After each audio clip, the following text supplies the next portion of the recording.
नमस्कार दोस्तों, आज फिर मैं आपके लिए एक बहुत ही अच्छी कहानी लेकर आई हूँ।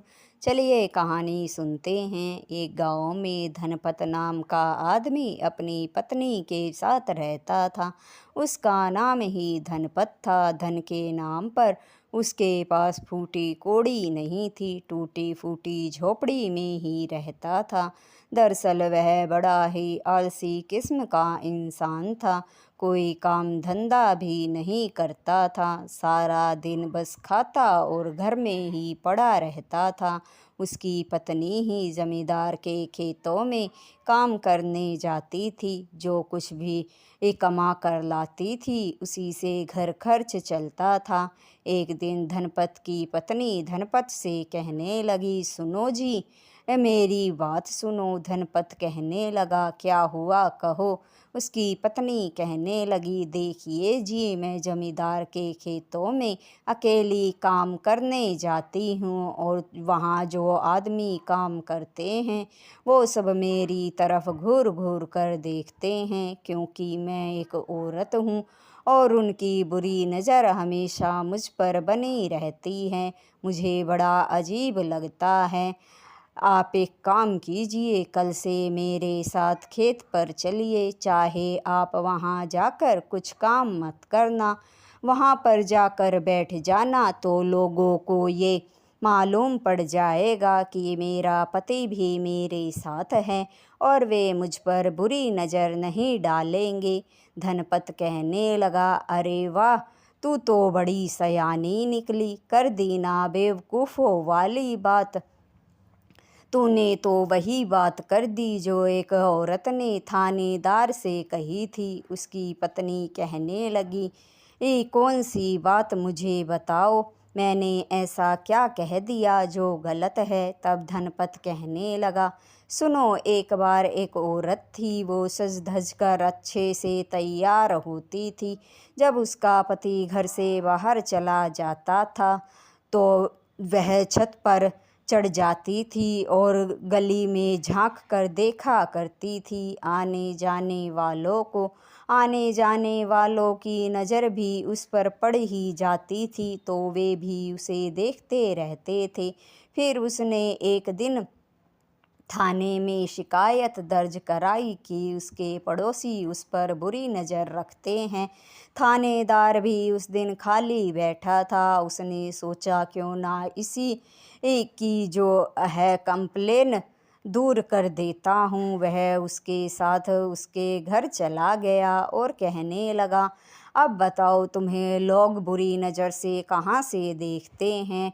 तुम्हारे घर में तो कोई खिड़की भी नहीं है, एक दरवाज़ा ही है और तुम्हारे दरवाज़े के सामने तो कोई घर भी नहीं है, सब आजू बाजू हैं। फिर तुम्हें कौन बुरी नज़र से देखता है और कैसे। तब वह औरत कहने लगी, थानेदार साहब सुनिए, मेरे घर की जो छत है मैं उस पर चली जाती हूँ। तब थानेदार कहने लगा, तुम्हारे तो यहाँ जीना भी नहीं है, फिर तुम छत पर कैसे जाती हो। वह कहने लगी कि मैं सीढ़ी लगाकर छत से झांक कर गली में देखती हूँ तो आने जाने वाले लोग भी मुझे देखते हैं। इस तरह से वे मुझ पर बुरी नज़र रखते हैं। थानेदार ने अपना माथा पकड़ लिया और कहने लगा, अजीब औरत है, खुद ही लोगों को पहले देखने की दावत देती है और फिर कहती है कि लोग उसे बुरी नज़र से देखते हैं। थानेदार भी बड़ा समझदार था।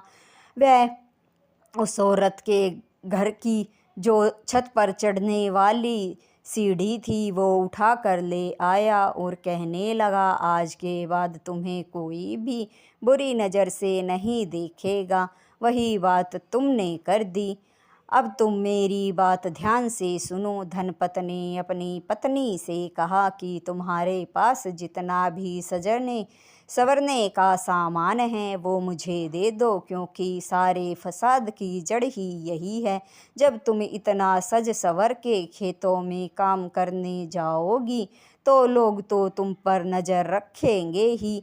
ये सारा सामान मुझे दे दो, बड़ी बंठन के खेत में जाती हो, इसलिए लोग तुम्हें देखते हैं। कल से फटी हुई साड़ी और बिना मेकअप के ही तुम खेत में काम करने जाना, फिर देखता हूँ तुम्हें कौन छेड़ता है और कौन तुम पर बुरी नज़र रखता है।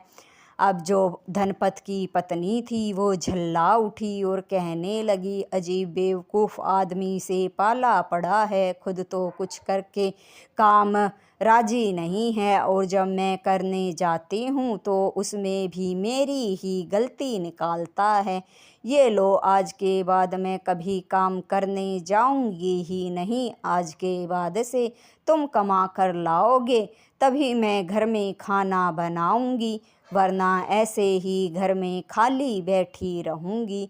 धनपत को बड़ा गुस्सा आया, कहने लगा, मैं क्यों कमाने जाऊंगा, मैं तो कमाने नहीं जाऊंगा। तब उसकी पत्नी कहने लगी, अच्छा तो ठीक है, जब मुझे ही कमाना है तो मैं कहीं और रहकर भी कमा सकती हूँ, क्यों तुम्हारे साथ रहूं और तुम्हें कमा कर खिलाती रहूं।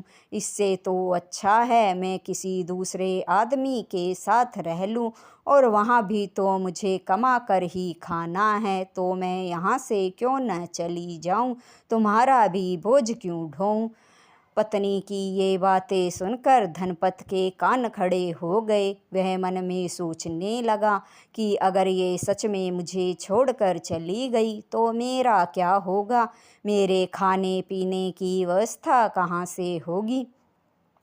फिर वह अपनी पत्नी से नरम होकर कहने लगा, भाग्यवान, मैं तो मजाक कर रहा था, क्योंकि धनपत की शादी बड़ी मुश्किल से हुई थी।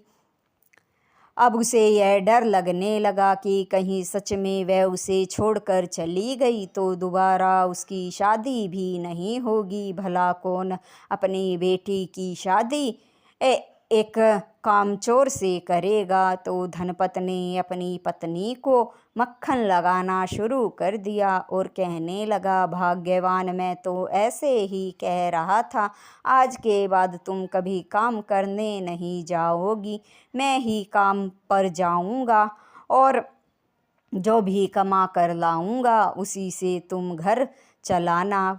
धनपत की बात सुनकर उसकी पत्नी का गुस्सा शांत हो गया। फिर धनपत दूसरे दिन अपनी पत्नी से कहने लगा, मैं काम की तलाश में जा रहा हूँ। पत्नी ने कहा, ठीक है, पर धनपत ने कभी काम तो किया नहीं था, वह आलसी आदमी था, भला काम करना उसके बस में कहा था। वह अमीर लोगों की तरह सोचने लगा कि दिमाग चला कर ही कैसे पैसा कमाया जाए। चलता हुआ वह अगले गांव में पहुंच गया। वहां एक किसान के घर जाकर वह कहने लगा, भाई मेरे पास 10 बीघा खेत है, उसमें मक्के की फसल लहरा रही है, लेकिन मुझे अभी अर्जेंट में 20,000 रुपयों की ज़रूरत पड़ गई है, इसलिए मैं अपनी खड़ी फसल को ही बेचना चाहता हूँ। किसान ने सोचा कि 10 बीघा ज़मीन में तो जो मक्का है वो बहुत अधिक पैसों का बैठेगा, करीब 1 लाख के, और ये तो 20,000 ही मांग रहा है। किसान कहने लगा, भाई मैं तुम्हें तुम्हारी खड़ी फसल के 20,000 रुपये दे सकता हूँ, तुम्हारी ज़मीन को गिरवी रखने के लिए। तब वह धनपत कहने लगा, भाई पर एक बात का ख्याल रखना, जो मेरा 10 एकड़ में खेत है उसमें जो मक्के की फसल है उसकी सारे खाद डालना, कटाई करना और फिर मक्का निकालना, सारा काम मैं ही करूँगा और फिर फसल बेचकर मैं तुम्हारे 20,000 रुपये तुम्हें दे दूँगा। नहीं तो अगर तुम मेरे खेत पर गए तो लोगों को पता चल जाएगा कि मैंने अपना खेत तुम्हारे पास गिरवी रखा है और मेरी इज्जत खराब हो जाएगी। किसान कहने लगा, कोई बात नहीं, ठीक है, पर ख्याल रखना, धोखा मत देना। धनपत कहने लगा, कैसी बातें कर रहे हो? तुमने मेरी मुसीबत में मदद की है, मैं तुम्हें धोखा कैसे दूंगा? मैं जल्द से जल्द तुम्हारे पैसे तुम्हें लौटा दूंगा। अब किसान ने जब ये सुना तो 20,000 रुपये धनपत को दे दिए। पैसे लेकर वह घर आ गया। पैसे अपनी पत्नी के हाथ में रख दिए। इतने सारे पैसे देखकर उसकी पत्नी ने कहा कि तुमने कोई मेहनत का काम तो किया नहीं है, क्योंकि कोई भी आदमी इतनी सारी मजदूरी एक दिन की नहीं देता। जरूर तुमने कोई गलत काम किया है। धनपत कहने लगा, मैंने कोई गलत काम नहीं किया है, बल्कि अपने दिमाग से ये पैसे कमाए हैं। तब उसकी पत्नी कहने लगी, ठीक है, लेकिन अगर तुमने ये गलत काम करके पैसे कमाए हैं और अगर तुम कहीं फंस गए तो मैं तुम्हारा साथ हरगिज़ नहीं दूंगी। धनपत कहने लगा, ठीक है, अब मुझे खाना दो, बड़े ज़ोरों से भूख लगी है। उसकी पत्नी ने धनपत को खाना दे दिया। खाना खाकर धनपत लेट गया और सोचने लगा, थोड़ा सा दिमाग लगाकर मैंने 20,000 रुपये एक झटके में कमा लिए। अगर मैं थोड़ा और दिमाग लगाऊं तो इससे भी ज़्यादा धन ला सकता हूँ। यह विचार उसके मन में सारी रात चलता रहा। दूसरे दिन उसने सोचा कि कोई लंबा हाथ मारना पड़ेगा, जुगत लगानी पड़ेगी। वह अपनी पत्नी से कहने लगा कि मैं दूसरे गांव में काम के लिए जा रहा हूँ, कई दिनों बाद लौटूंगा। अपना ख्याल रखना और जो कल पैसे दिए थे उनसे अपना घर खर्च चला लेना। उसकी पत्नी ने कहा, ठीक है। अब जो धनपत था वह सोचने लगा, कल जिस गांव में गया था उस गांव से 2-3 गांव दूर ही जाकर मैं कुछ करूंगा। यह सोचकर वह 2-4 गांव और आगे चला गया जहां उसे कोई नहीं जानता था। वहां जाकर उसे पता चला कि एक सेठ सिठानी ने महाभोज का आयोजन किया है, जो 1 महीने तक चलने वाला है। साधु संतों को वहाँ पर दोनों समय भोजन खिलाया जाएगा और हवन भी चलता रहेगा। दरअसल उस गांव के लोग बड़े ही साधु संतों में आस्था रखते थे और उनकी हर बात मानते थे। वे अंधा विश्वास साधु संतों पर करते थे। जब धनपत ने ये देखा तो उसके मन में बड़ा हाथ मारने की बात आई। वह लोगों को अपनी ओर आकर्षित करने के लिए कहने लगा कि वह चमत्कारी है और चमत्कार करता है।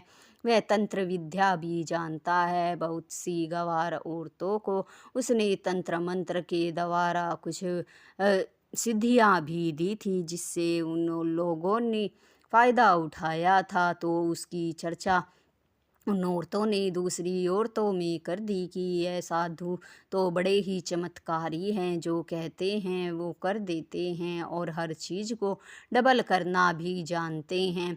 तब एक औरत धनपत के पास आकर कहने लगी, हम कैसे यकीन कर ले कि आप किसी भी सामान को दुगना कर सकते हैं? धनपत कहने लगा, कोई भी रुपया पैसा मुझे दो, अभी मैं तुम्हें उसे डबल करके दिखाता हूँ।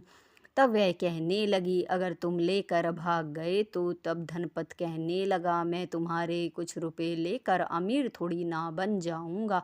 अगर तुम्हें मुझ पर विश्वास है तो पैसे देकर देखो। उस औरत से दूसरी औरत ने कहा कि ये पहले तुम पैसे देकर देखो, क्या पता ये सच कह रहे हों। उसने 500 रुपये निकाल कर धनपत को दे दिए। धनपत ने अपने कमंडल में 500 रुपये डाले और ऐसे दिखाने लगा जैसे वह कोई मंत्र जाप कर रहा है। थोड़ी देर के बाद उसने 500 की जगह 1000 का नोट निकाल कर उस औरत को दे दिया। यह देखकर वह कहने लगी, ये तो चमत्कारी बाबा हैं, सच में चमत्कार करते हैं। मेरे पैसों को इन्होंने दुगना कर दिया है। जय हो चमत्कारी बाबा की।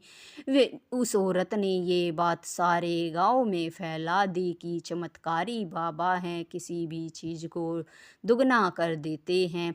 बहुत सी औरतें गांव की धनपत के पास आने लगी। वह तंत्र मंत्र करके उन्हें बहलाने फुसलाने लगा और औरतें भी उन्हें बहुत सारी दान दक्षिणा देकर जाती थी। इस तरह से धनपत की तो चांदी हो गई। फिर धनपत ने सोचा, ऐसा कब तक चलता रहेगा।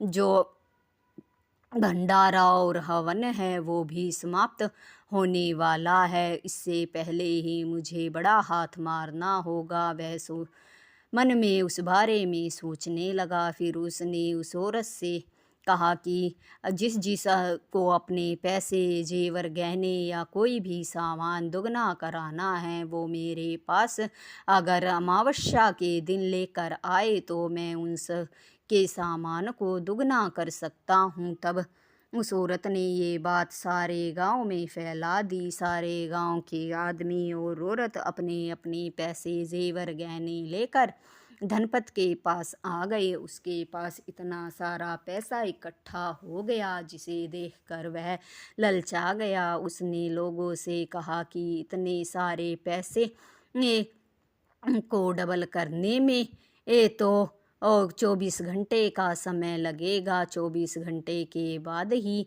मैं इस पैसे को डबल करके दूंगा। इतनी ही देर में और लोगों की लाइन भी लग गई थी। उन्होंने भी बहुत सारा पैसा धनपत को दे दिया। धनपत ने कहा, अब तो बहुत ज़्यादा हो गया है, इसे दुगना करने में 2 दिन का समय लगेगा। तब वे कहने लगे, कोई बात नहीं बाबा, हम 2 दिन के बाद अपना पैसा लेने आ जाएंगे। सभी अपना रुपया पैसा गहने जेवर धनपत के पास छोड़कर वापस चले गए। रात के अंधेरे में ही धनपत सारे रुपये पैसे को पोटली में समेटकर वहां से रफू चक्कर हो गया।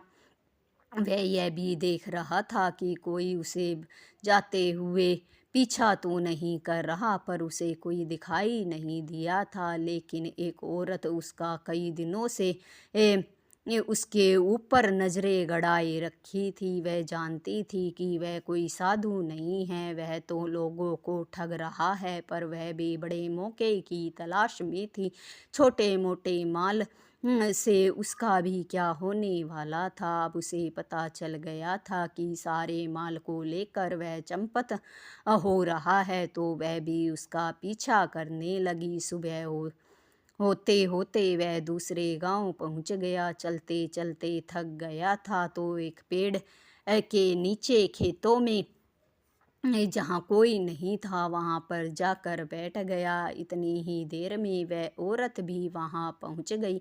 उस देखकर धनपत घबरा गया और कहने लगा, तुम यहाँ क्या कर रही हो और कौन हो। तब वह औरत कहने लगी, मैं इतनी देर से तुम्हें आवाज़ लगा रही हूँ, लेकिन तुम तो सरपट दौड़े चले आ रहे थे। तुमने मेरी एक आवाज़ भी नहीं सुनी। तुम तो ऐसे दौड़ रहे थे जैसे चोरी करते हुए पकड़े जाने पर चोर दौड़ता है। तब धनपत कहने लगा, तुम कैसी बातें कर रही हो, मैं तो अपने गांव जा रहा था, मुझे तुम्हारी आवाज़ सुनाई नहीं दी, आगे ही मेरा गांव है। तब वह औरत कहने लगी, मैं तो मजाक कर रही थी, मैं भी अगले गांव जा रही हूँ, लेकिन अकेले रास्ते पर चल रही थी, आसपास कोई दिख भी नहीं रहा है। मैंने सोचा अगर तुम्हारा साथ हो जाए तो रास्ता जल्दी से पार हो जाएगा, वरना एक अकेली औरत को और सुनसान रास्ते पर डर ही लगता है। धनपत कहने लगा, ठीक है, तुम मेरे साथ चल सकती हो, पर मैं तो अगले गांव में ही जाऊंगा, आगे का रास्ता तुम खुद तय कर लेना। वह औरत कहने लगी, ठीक है, आगे तक तो चलो। धनपत और वह औरत साथ में चलने लगी। वह औरत बड़ी ही खूबसूरत थी। धनपत नजरे उससे बचाकर उसे बार बार देख रहा था। वह औरत भी धनपत को देखे जा रही थी। फिर थोड़ी आगे चलने पर वह धनपत से कहने लगी, मुझे लगता है कि तुम मुझसे इससे जो है नजरें बचाकर मुझे चुपके से देख रहे हो। धनपत कहने लगा, ऐसी कोई बात नहीं है। वह औरत कहने लगी, मैं जानती हूँ, लेकिन मैं भी तुम्हें जो है पसंद करने लगी हूँ। मुझे भी तुम अच्छे इंसान लगे। क्या तुम मुझसे शादी करोगे? धनपत कहने लगा, ऐसा नहीं हो सकता है। मेरी शादी पहले हो चुकी है और मेरी पत्नी मेरे घर पर है। तब वह औरत कहने लगी, तो क्या हुआ? क्या तुम दूसरी शादी नहीं कर सकते? क्या तुम दो पत्नियों का पालन नहीं कर सकते हो? उनका खर्च नहीं उठा सकते हो? तब मन में धनपत सोचने लगा कि खर्च तो मैं उठा सकता हूँ, क्योंकि अब तो मेरे पास धन भी बहुत है जो उसने सर पे रखा हुआ था। फिर कहने लगा कि मैं उठा तो सकता हूँ, लेकिन मेरी पत्नी नहीं मानेगी। तब वह औरत कहने लगी, जब मैं और तुम राजी हो तो तुम्हारी पत्नी क्या कर लेगी? चलो अभी शादी कर लेते हैं। यहीं आगे मंदिर में और आगे ही एक होटल है, वहाँ सुहाग रात भी मना लेते हैं और फिर तुम्हारे गांव चलेंगे। देखते हैं फिर तुम्हारी पत्नी मुझे कैसे नहीं अपनाती है, फिर तो उसे मुझे अपनाना ही पड़ेगा। धनपत के मन में भी उस औरत के लिए प्रेम सा उबड़ने लगा और सोचने लगा, अभी तो मैं जवान हूँ, जवानी में ऐश करने के मेरे दिन हैं। फिर मैं बेकार में अपनी पत्नी के बारे में सोचकर क्या करूँगा? इतने धन से अय्याशी ही करूँगा। यह सोचकर वह कहने लगा, ठीक है। दोनों ने मंदिर में शादी कर ली। फिर होटल में चले गए। होटल में दोनों ने प्रेम मिलाप किया। फिर जो अ, औरत थी उससे धनपत ने मिठाई खिलाई। उस औरत ने भी धनपत को मिठाई खिलाई, लेकिन धनपत मिठाई खाते ही गहरी नींद में सो गया। दरअसल वह बेहोश हो गया था। उसी समय वह औरत सारा धन लेकर वहाँ से चंपत हो गई। सुबह जब धनपत की आँख खुली तो वह हॉस्पिटल में था। डॉक्टर उसके सामने था। उसने बताया कि तुम कल रात से बेहोश थे, होटल वाले तुम्हें यहाँ छोड़ कर गए थे। तब धनपत ने अपनी जेब में हाथ मारा तो उसे एक पर्ची मिली। पर्ची में लिखा था, तुम ठग हो तो मैं महाठगनी हूँ। यह पढ़कर धनपत को सच्चाई का पता चल गया कि वह तो ठगनी थी और सारा धन ठग के चली गई है। फिर डॉक्टर ने कहा कि तुम्हारे इलाज की फीस 5,000 रुपये हो गई है, वो मुझे दे दो। डॉक्टर की बात सुनकर धनपत दोबारा बेहोश हो गया। उसके पास अब फूटी कौड़ी भी नहीं थी। उधर जो धनपत की पत्नी थी वह घर में अकेली थी। तभी एक आदमी उसके घर का पता पूछता हुआ आ, धनपत के घर आ गया और उससे कहने लगा, उसकी पत्नी से कहने लगा कि धनपत कहाँ है। उसकी पत्नी ने कहा कि क्या बात है, वे तो घर पर नहीं हैं, बहुत दिनों से कहीं गए हैं। तब उस आदमी ने बताया कि उसने मुझसे 20,000 रुपये लिए थे। उसके 10 बीघा खेत मेरे पास गिरवी हैं। उसने मुझे मेरे पैसे नहीं लौटाए हैं, वही लेने मैं आया हूँ। यह सुनकर धनपत की पत्नी कहने लगी, कौन सी 10 बीघा ज़मीन? हमारे पास तो कोई ज़मीन नहीं है। वह आदमी जोर जोर से बोलने लगा, अच्छा तो क्या अब तुम्हारे पास ज़मीन भी नहीं है? उसकी आवाज़ सुनकर आसपास के लोग भी आ गए। तब वह कहने लगे, क्यों भाई, क्यों शोर मचा रहे हो? उस आदमी ने सारी बातें बता दी। तब गांव के लोगों में से एक आदमी ने कहा कि ये सच कह रही है, धनपत के पास कोई ज़मीन नहीं है। वह तो फक्कड़ इंसान था, काम धंधा तो उसने कभी किया ही नहीं है। लगता है वह तुम्हें चूना लगा कर चला गया। जो आदमी था वह भी पक्का था। वह उस धनपत की पत्नी से कहने लगा, तो तुम्हें मेरे साथ चलना होगा, तुम मेरे घर पर ही रहना, वहाँ खाना पीना, काम मत करना, आराम करना, तुम्हें वहाँ कोई दिक्कत नहीं होगी। धनपत मेरे पैसे देने आए ना आए, लेकिन तुम्हें लेने मेरे घर ज़रूर आएगा, तो मैं उससे अपने पैसे वापस ले लूँगा। धनपत की पत्नी मन में सोचने लगी, यहाँ भी कौन से सुख से रह रही हूँ, वहाँ जाकर समय पर खाना पीना तो मिलेगा। यह सोचकर वह उस आदमी के साथ चली गई। इस तरह से धनपत का घर बिखर गया। उसकी पत्नी भी किसी और के साथ चली गई और उसने जो ठगी से धन लोगों से ऐंठा था वह भी जाता रहा। इस तरह से धनपत बर्बाद हो गया। कहानी आपको अच्छी लगी हो तो लाइक शेयर और सब्सक्राइब ज़रूर करें। धन्यवाद दोस्तों।